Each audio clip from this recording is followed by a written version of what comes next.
Did you get any good Christmas presents? Some of us do Christmas gift giving big time, right? And some of us have eased up on the gifts aspect of the holiday. But however we celebrate, there is something that's generous and hospitable and fun about bringing a gift to someone. And when the gift is just right, it feels so good. One year, and millennials will remember this, I finally relented on video games, as I think we were truly the only family in Rye, New York in the 90s without one. And I let my good friend send my young son, Patrick, a Nintendo Game Boy for Christmas. When Patrick opened the package under the Christmas tree, he stood up and held it aloft like the Lion King and said, "Joy to the world." Now that's a present that's a hit. The wise men from today's gospel brought gifts, gold, frankincense, and myrrh. They're no Game Boy, but pretty serious presents, right? Now, Matthew's is the only gospel that mentions these travelers who came bearing gifts, and he calls them magi, not king. Magi in the Greek referred to a class of ancient Persian astrologers and wise men. We've inherited all kinds of stories, engaging stories that have developed around these visitors, even 3 names. But it's 3 because there were 3 gifts. Matthew never says there were 3 men. There may have even been more wise men than that. None of the embellished stories and songs we know are actually biblical accounts necessarily, but they add to the impact of this vision and this visit in our imagining. What we do know from the Bible is what one of the evangelists, Matthew, the only one who mentions them, wrote in today's gospel. Wise men from the east saw a star and journeyed. They went to Herod for more info. They got the prophecy from the Jewish priests about Bethlehem, and they followed the star there. And when they found Jesus, they were overwhelmed with joy. They gave him gifts of gold and frankincense and myrrh.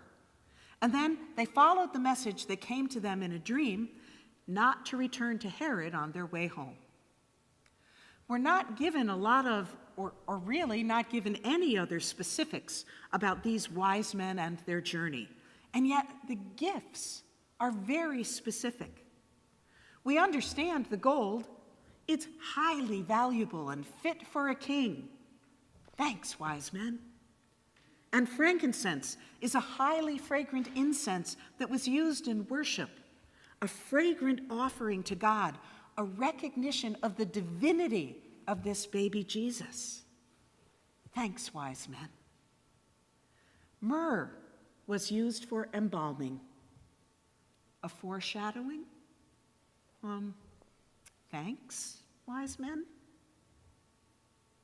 Seems like a lot of symbolism going on here in Matthew. Symbolism which is not lost on us, we who already know the story of Jesus' life and his suffering and death and resurrection. But today, let's go back to the gift giving.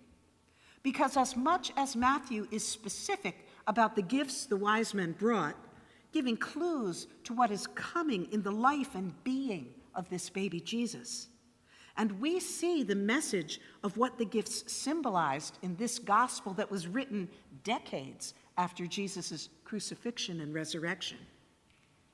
Here is actually the powerful thing that strikes me today. For us, it's not about the gold and the frankincense and the myrrh. It's about them. The wise men came themselves to find Jesus. They didn't send emissaries with their gifts. They didn't phone it in because they were busy and the trip was a lot. They got on their camels, probably from the Persian Empire, modern-day Iran. It could be 700, 800, 900 miles.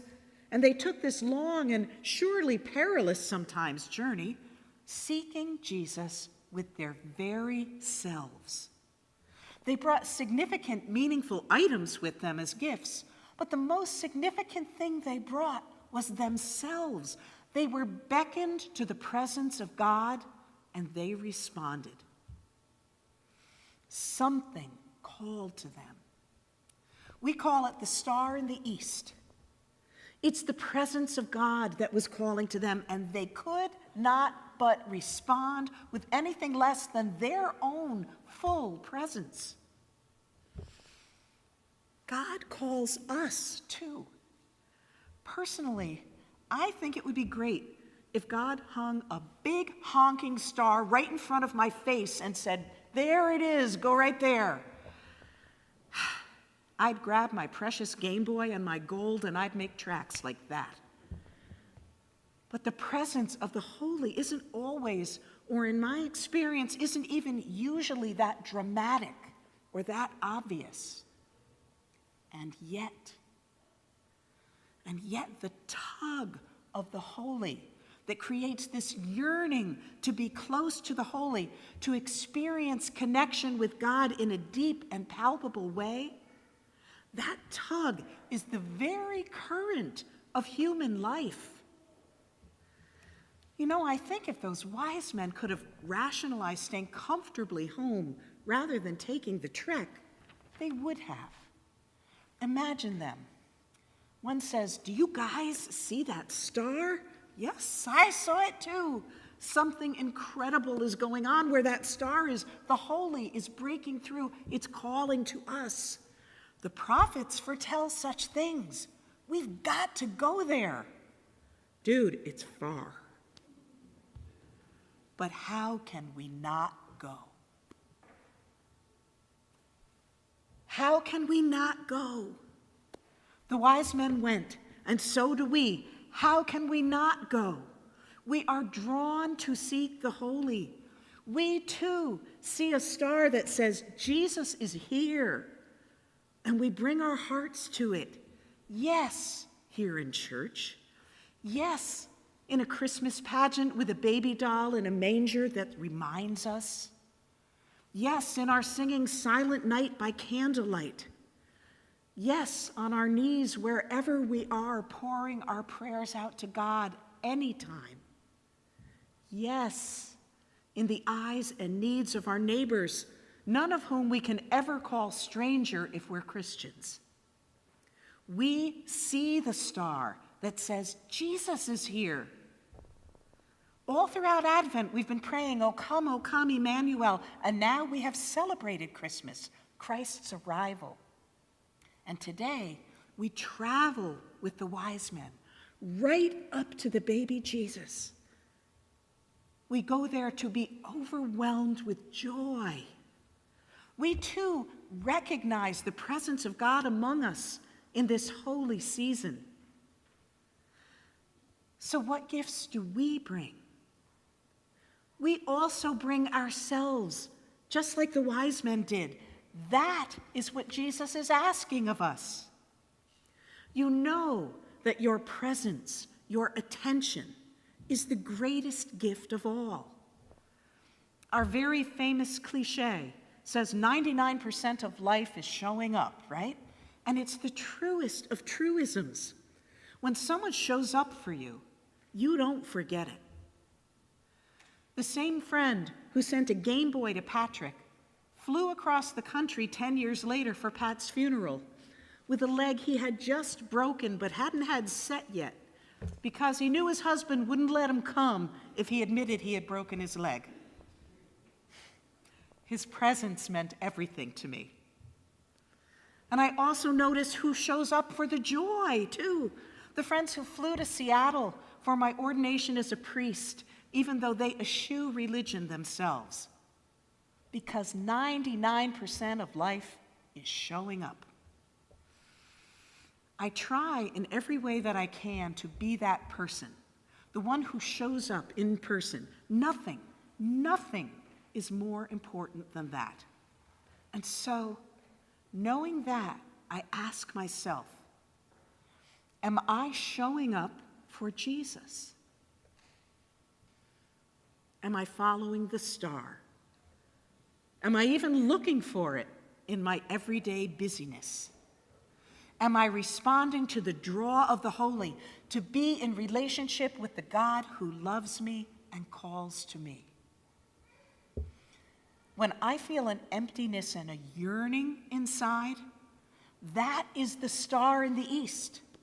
When I feel overwhelmed with a sense of reverence in the glory of nature, that is the star in the east.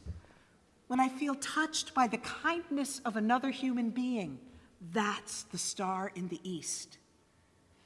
When I read a poem that opens my heart and brings tears to my eyes, that's the star in the east.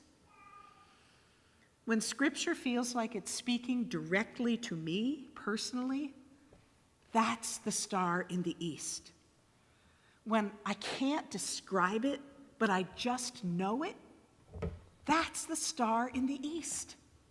It comes and goes in my noticing, but it's always there for the noticing, right? The presence of the holy is the star in the east, and the Holy One who loves us makes their presence known in many and diverse and individual ways, and we are drawn, just like the wise men. That drawing is the gift to us, we who become the seekers. The gift we bring in response to this ever-present, ever-drawing God is ourselves, our presence, our attention. Notice. Remember, too, the wise men, they saw, they believed, and they rejoiced, and they offered their gifts. But then they went on home. We don't know what they did when they got home, but I'm imagining that they did what they always do. But they did it better because they had encountered Christ and they were changed somehow. How about you and me? When the wise men found Jesus, they were overwhelmed with joy, Matthew says, and that joy is right there for us too. We too have seen the star in the east. We have been drawn to the presence of Jesus. Emmanuel, God with us. The yearning we feel is joy. We shall be changed by this encounter with Jesus, changed in our hearts, changed in our fealty and our priorities, changed in how we treat one another, changed in how we offer compassion to ourselves, recognizing what God has done and how God looks at us, all of us, with love. Let's go home by another route, like the wise men did. Let's be changed, overwhelmed by our experience of the holy. We give our gift to Jesus in a heart that intentionally is seeking and open to the presence of God, and by being changed by the encounter. I leave you with an excerpt from an Epiphany blessing from the poet Jan Richardson for this journey to bring the gift of yourself to Jesus.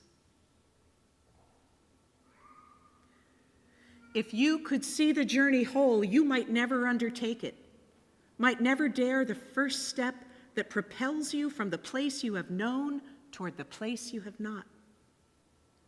There is nothing for it but to go, and by our going, take the vows the pilgrim takes, to be faithful to the next step, to rely on more than the map, to heed the signposts of intuition and dream, to follow the star that only you will recognize, to keep an open eye for the wonders that attend the path, to press on beyond distractions, beyond fatigue, beyond what would tempt you from the way.